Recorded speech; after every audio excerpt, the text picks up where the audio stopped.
There we go. Good, we're not live. All right. What is going on, my fellow Summit Chasers? And I am here with another one of our absolutely amazing speakers for the Young Professional Leadership Summit in Toronto, Ontario, October 19th. And his name is Greg Kierley. And I'm not sure if I pronounced his last name right. He's nodding his head in backstage, so I think that I got it right. But very excited for him. He's a former CEO of Hydro One. And when it comes to experience in leadership roles and experience going through tough, difficult situations, complicated situations in a leadership role, this is your guy. This is the guy that you're going to want to pull to the side, ask questions when we're doing panels, when he's up doing his speech. You're going to want to ask him questions. This is the guy that you want to be around when you want to advance your career. He's been in leadership roles in the corporate space for 35 plus years, and now he's a consultant. He's the host of the Real Deal podcast as well. But very excited to welcome Mr. Greg Kierley. What's going on, Greg? Hey, Zach, how are you? Great. Hey, thanks for the promotion. I wasn't CEO, I was COO, but COO. Did I say CEO? Oh, that's okay. I'll take it. Always wanted to be CEO, There you go. Well, a few years a little late, but hey, you got it. Put that on your resume. Absolutely. Now, this is great. Thanks for having me. I appreciate it. Love talking with you, and I'm looking forward to the Youth Professionals Leadership Summit in Toronto. I love it. I know it's going to be so much fun, and we have such an amazing lineup. The fact that you're in it is a big testament to that. But we'd love to hear from you.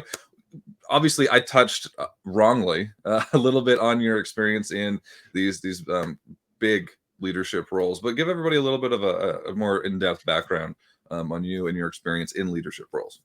Sure. So I'm originally a blue-collar guy from New Jersey. And I happened to get into engineering school, and then early on in my career, I entered the electric and gas utility industry. And little did I know that management and leadership was something that I would aspire to, but it came early on in my career, and I just took a fondness to it. Was given some early leadership roles, and really, for almost the 35 years I was in corporate America across 4 different corporations, 3 in the US and then 1, up in Toronto at Hydro One for a couple of years. I was supervising, managing, leading, and working with thousands of people. And I can't say I loved every minute of it. That might be a little bit cliche, but I loved most of it. It brings on so many challenges, but it's so rewarding. Seeing people develop, seeing them develop their skills and achieve things both personally and professionally. So that's one of the, I guess I would say, the hallmarks of my career. I love looking back at people that I used to work with, whether they were peers or whether they were direct reports of mine or underlings. If I could have helped them out and they went on to achieve things both personally and professionally, that's been the most rewarding. But it was a rewarding corporate career. Did that for almost 35 years. Moved across the country from New Jersey to Chicago to San Francisco, and then a couple of years up in Toronto, and loved it. And now I'm trying to impart some of that experience back on others through my consulting business. So that's me in a nutshell. I love it, and we appreciate you for doing so. What's, in your opinion and in your experience, obviously, what is the biggest challenge you see from those going from being an individual contributor going into that first leadership role? What's if you had to put your thumb on kind of 1 or 2 of their biggest challenges, what would those be? Yeah. So you're no longer a doer, right? Now you have to get things done through others when you become a supervisor or manager. And your tendency would be you develop some expertise, some skills, so you want to get in and do it. And now you have to step back and actually think about managerial skills. How do I set expectations for the employees that work for me? How do I delegate responsibility? How do I follow up and make sure things are getting done without actually getting in and doing the work or telling those people how they should do the work, right? That's a challenge because you did it and you have some expertise. Your tendency might be to get in and tell them, hey, here's how you should do it.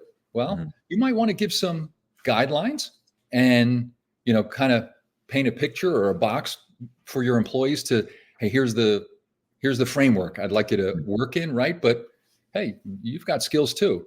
Here's some guidance, but go develop some ideas and some solutions and get things done. And if you need guidance along the way, I'm here to help do that. But that's a tough transition.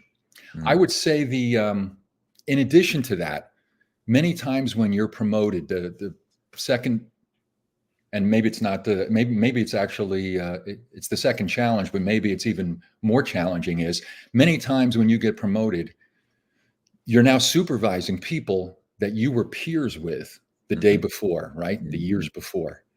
Now you've got to make a change. And all of a sudden, they view you differently as the boss. You will not, even though you might think so, you can't be as chummy as you used to be with them. The relationship has changed. You're now responsible for giving them their performance review, giving them their raise, and all of a sudden, you're going to sense and you're going to feel that it's different. They're not going to talk to you the same way. They're not going to have the same kind of conversations. And you're going to be wondering, why is that happening? Why is that happening? And now, just as underlings like to sometimes talk about the boss when the boss isn't around, guess what? They're going to be having conversations about you. So what do you think of the new boss? Has he or she changed, now that they moved up and they're the supervisor and they're the manager, and how should we interact with them, et cetera? So that's a huge challenge. And I would never want to underestimate that. That may be the biggest challenge, is trying to figure out how to work with those who were your peers the day before, and now all of a sudden you're the boss. Mhm. And I 1,000% agree with that. I've been in that situation multiple times where, and you feel like, and then you have those conversations, and you ask them, hey, do you want to get a beer after work, or hey, do you want to go do this? And you can, there's a big shift, right? You start to realize really, A, where your relationship was at, and B, you're always wondering in your head, okay, what are they thinking? Oh, what did I do something wrong? Or are they mad at me? Oh, now they're not going to listen to me. And then a lot of those new leaders, they kind of go one of two ways. They try to keep being the buddy and try to kill them with kindness, so to speak, and let them off the hook, let things slide.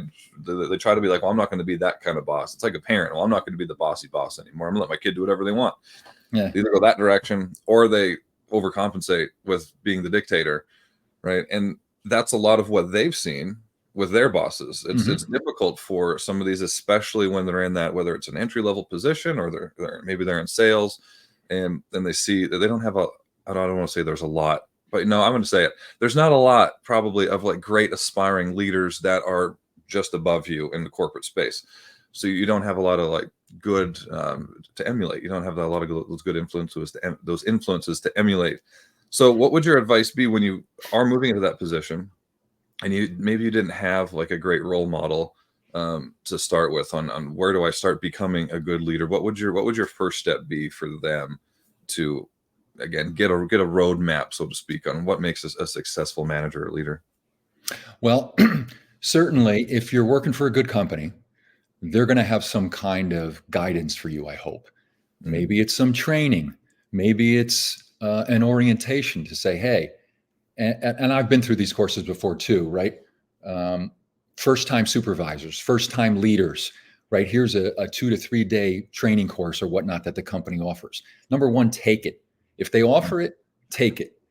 And certainly, if you're an aspiring leader and you think one day you might get into that position, learn from somebody.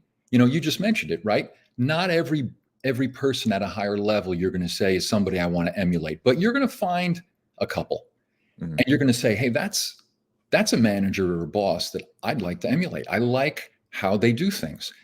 So what I did often is notch it away up here, right? But if you're good at keeping a diary, do that as well and say, hey, if I ever get that opportunity to be a manager or a boss, here's what I'd like to do. Here's some things I saw of others do that really kind of engaged people and initiated a followership, right?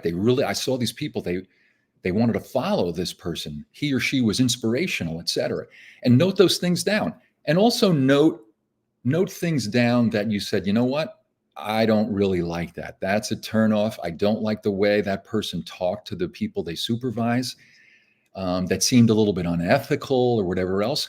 So learning what to do and learning what not to do is important as well. So before you even get in the role, if you can prepare, if you know one day that you aspire to get into that leadership role, start to prepare.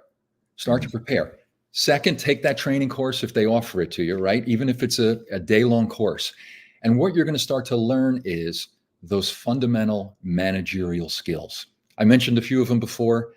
How do you set expectations with people, right? Because that's what they want to know. What do you expect from me, right? And it's your job, in order to achieve results for the company that you work for, right, in the department that you're running, it's your job to achieve results and achieve goals for the company.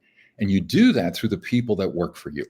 So you've got to be clear with them, say, hey, here's what's expected of you in terms of production, quality, customer satisfaction, how you interact with customers, et cetera. So lay out the expectations. So you're learning these fundamental managerial skills: delegation, accountability, follow-up. I mean, you can just go down the list. And, there's leadership skills in there that you're learning as well. A lot of times people think there's a hard line between management and leadership. I actually think it's pretty fuzzy. Yeah. If you asked people, give me the top 10 managerial skills and the top 10 leadership skills, depending on who you talk to, they would interchange all of them. And I don't think there's a bright line, right? So you're learning these fundamental managerial and leadership skills along the way. Take whatever training that you can. And then and I learned this in engineering school, it's trial and error. You are not going to say and do all the right things as a first-time supervisor or leader. You're not. So get used to it and get comfortable with the fact that you're going to make some mistakes. You're going to do what you think is right. You're going to carry that out, and then you're going to see a result. And you're going to say, did that work out well? Or could I have done that differently?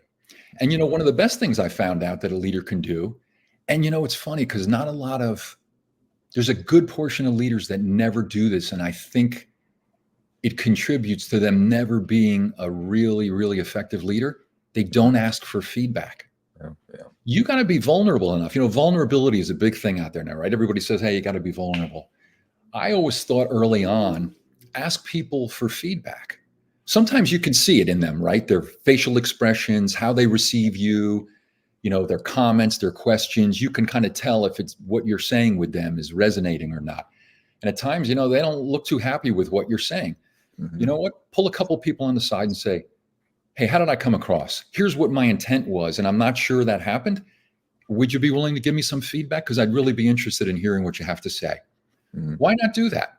And then if somebody actually gave you the feedback, imagine if you made an adjustment and now you did that the next time, and that person kind of gave you the thumbs up and say, hey, that was perfect. Think about how good that made that person feel to say, hey, he or she asked me for feedback. I gave it to him. And then they took it upon themselves to change based on my input. Now you're creating followership out there, right? So I think that's pretty cool. No, that's great advice. The getting feedback, and instead of, I mean, I understand the whole being vulnerable thing, that's being open to the feedback and taking it in and even seeking it out. My preferred spin on it is taking responsibility for things. Like, a leader should always find a way, if it's not obvious, find a way to take responsibility for outcomes. And in doing that, you have to get feedback in order to take responsibility, in order to get all the data to create the equation that is going to create a better outcome. You need that feedback, you need that data. And it's the same, I equate it to the same thing when I'm working with a lot of our startup clients, right? You create an MVP, you put it out there, and then you get tons of feedback from the customers, right? And that's what they do. That's what those founders and those startups do. They put a product out there, they get feedback, and they make little adjustments as they go. Absolutely. They listen to the customers. It shouldn't be any different than if you're a new leader, or if you're a promoted leader into a new, higher up leadership role. You should be getting feedback. You should be experimenting, getting the data, getting the feedback back, making those little adjustments. Okay, this is what works. Well, that didn't go well in that meeting. Okay, I'm going to adjust a few things. Okay, that one went way better. Perfect. Like, don't be afraid to do that. And it's an important point. When you do that, you're not abdicating your role as the boss or leader, right? You're not saying, by asking feedback, right, they're smarter than you, or you have to listen. I mean, you might ask 50 people in a room and you're going to get 50 different opinions on things they think you should do. Your job as a leader to absorb that, okay, and try and understand it and make sense of it and sift through all of it, and then come up with a kind of an action plan. Okay, how I move forward, what behaviors do I exhibit, and how do I do this, right? You're gonna have to make those judgments. Sometimes you're gonna make the right judgment, and sometimes you're gonna say, okay, that didn't work out. Next time I'm gonna do it differently. And don't be afraid don't be afraid as a leader too to say, hey, you know what? I messed that one up. Mhm. I've done it before. I've gotten up in front of a group of people and say, hey, remember when I said this last week? That was not right. I know it didn't come across right. It wasn't the right thing. I apologize for that. Here's what I intended to do. Here's how we're going to move forward. But, don't forget, you're in that position of leadership now. You're the boss, so to speak. You have certain responsibilities, as you mentioned, and accountabilities, and you're not relinquishing that at all. You've got it. You're just getting some more information, input, feedback so that you can adjust moving forward. But you got to let people know that, right? You're still in charge. You're still in charge. Well, and it builds trust too. When you admit something that was wrong or that you're a little off base with something, it's trust. It builds that foundation of trust, which is so important. So and I feel like people that are listening to this kind of have a pretty good idea of the answer to this question I'm about to ask you. But what can those that are going to be in attendance, what can they expect to take away from Greg? What can they expect to walk away? Some takeaways, some actionable things that they can go and utilize to become more successful in their roles? Wow. There's so many things that I learned over a corporate career. And, generally I would say I try to impart now, both to my daughters who are both engineers and working in the corporate world for a few years now, because they come home with, examples of, hey, this happened at work today, right? And I almost want to jump in and help solve it for them. But, I'm telling them, you're going to experience this. You're also going to experience this. So in terms of the summit, I could probably talk to those in attendance for days about the different things that they're going to run into, right? And how not only did I handle it, how I saw others handle it. I observed a lot from other effective leaders and managers and how they handled situations, both good and bad, right? And so learning from others is key. I'm going to try and impart, for the opportunity that I have to share and to share some experiences and answer questions. Here's the most salient points of my career. Here's what you're going to run into as a new leader, as a new supervisor, or as an aspiring leader. Here's what you may run into. Here's how I saw it most effectively handled. Here's some pitfalls too, as well. Here's some mistakes I saw others make. And not that, certainly you can do some things to avoid those, but sometimes, number one, acknowledge you're going to make some as well. And every mistake, and like I like to say, every breakdown is an opportunity for a breakthrough. You're going to have some failures along the way. You're going to have some mistakes. Just acknowledge it, learn from every one of them, and then be deliberate in your course of action to do it differently than moving forward.